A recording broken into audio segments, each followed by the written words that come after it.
Assalamualaikum warahmatullahi wabarakatuh. Waalaikumsalam warahmatullahi wabarakatuh. Nah, monggo Pak disilahkan. Ini juga mungkin boleh bisa konsultasi Ustazah.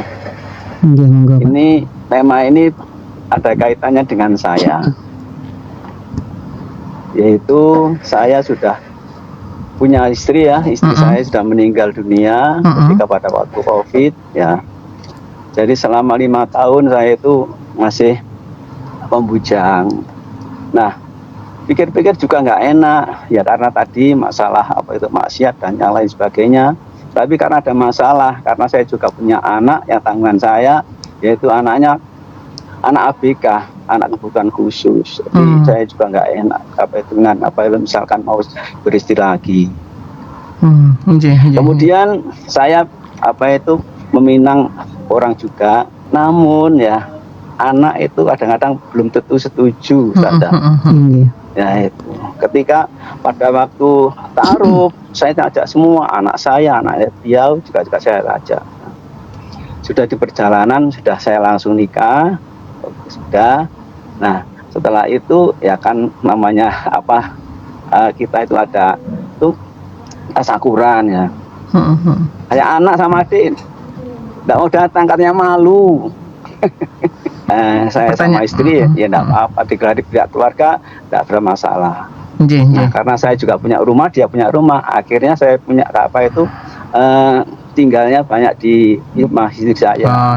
Baik. Itu. Berarti hanya pertanyaan saya gini, bagaimana seperti itu kalau saya lakukan kalau apa itu kok kurang nyaman dengan anak, tapi kalau dengan istri juga memang jauh umurnya beda, jauh beda ya. Saya memang cari orang yang baik, tapi nggak apa-apa, saya memang harus sabar katanya Sayyidina Umar.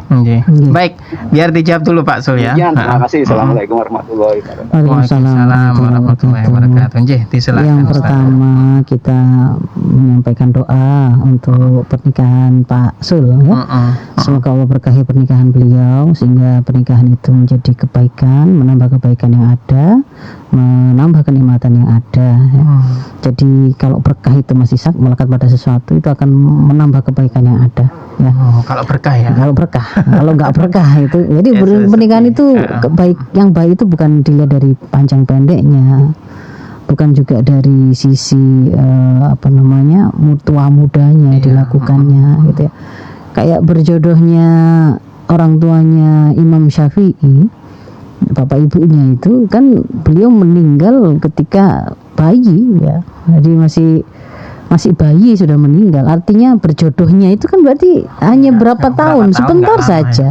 Tetapi ketika kemudian dari pernikahan yang barokah yang hanya sebentar itu, lahirlah cukup untuk melahirkan seorang anak yang itu dibutuhkan dan memberi manfaat seluruh dunia sampai sekian bertahun-tahun hingga beratus tahun ya sekarang ya. Jadi kebaikannya itu bisa dirasakan. Nanti saya kira kan akan juga masih terus bermanfaat terus itu sampai kapanpun ya. Kita sudah ada itu tetap jasa-jasa beliau, karya-karya beliau akan tetap menjadi kebaikan gitu ya.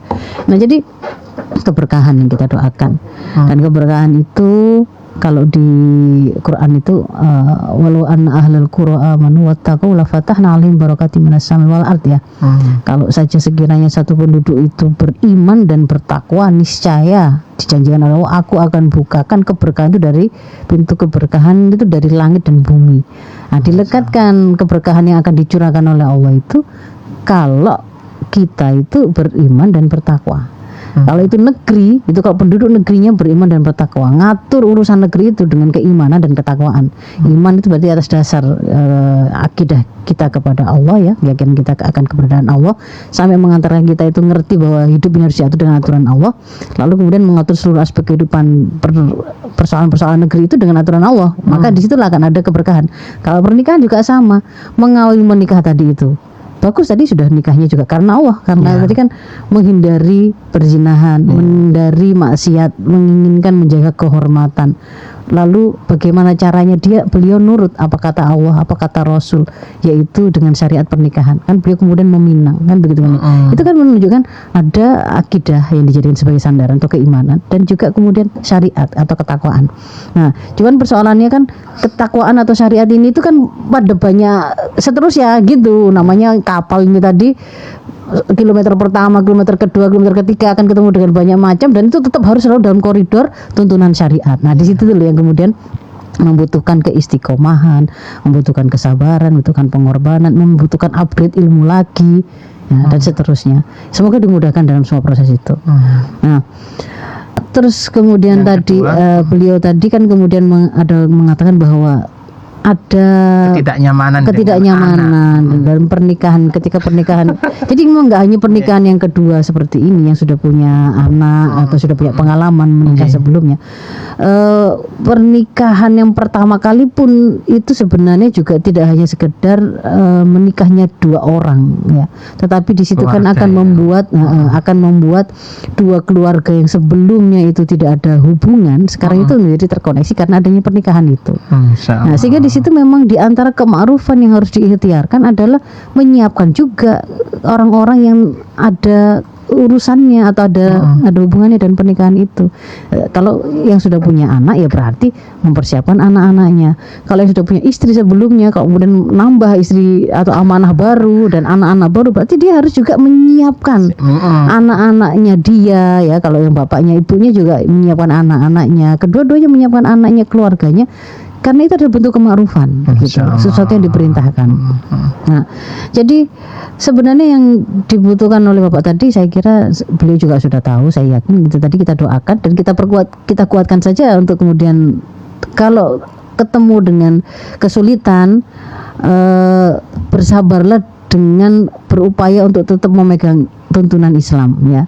Jadi kalau ada konflik apapun supaya tidak nyasar, tidak salah jalan, tidak salah arah, yang dijadikan sebagai solusi atau pemutus itu bukan apa mau bapak, apa mau istri, apa kata keluarga, apa kata anak atau kata siapa-siapa, tapi tanyalah kepada Islam.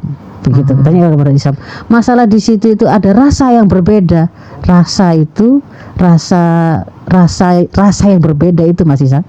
Itu memang di luar kemampuan manusia untuk mengendalikan, ya. Bahkan ketika seorang suami memiliki istri lebih dari satu, di antara yang tidak bisa dia kuasai betul untuk adil persis sama itu adalah perasaannya.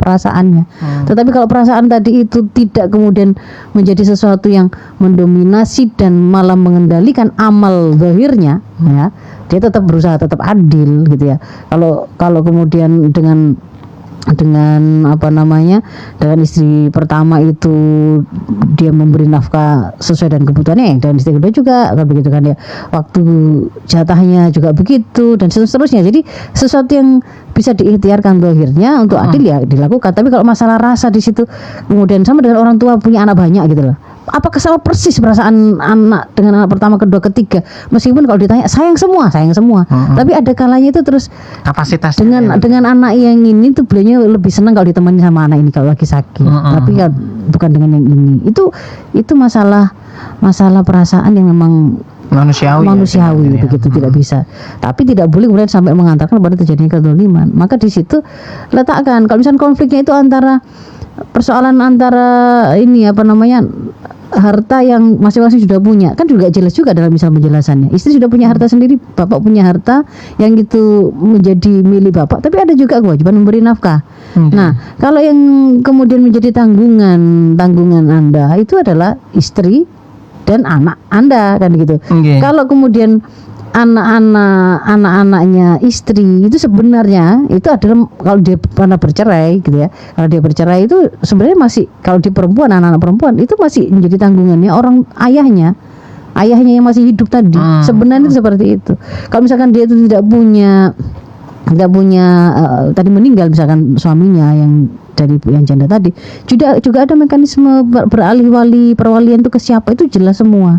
Cuman hari ini itu kenapa tidak bisa dilakukan dan tidak bisa ditegakkan hukum itu, sehingga anak-anak itu tidak ada yang ceritanya keleleran, nggak ada yang ngerambut itu karena memang memang karena satu sisi pemahaman yang benar tentang kewajiban nafkah dan perwalian itu memang mulai hilang di tengah umat.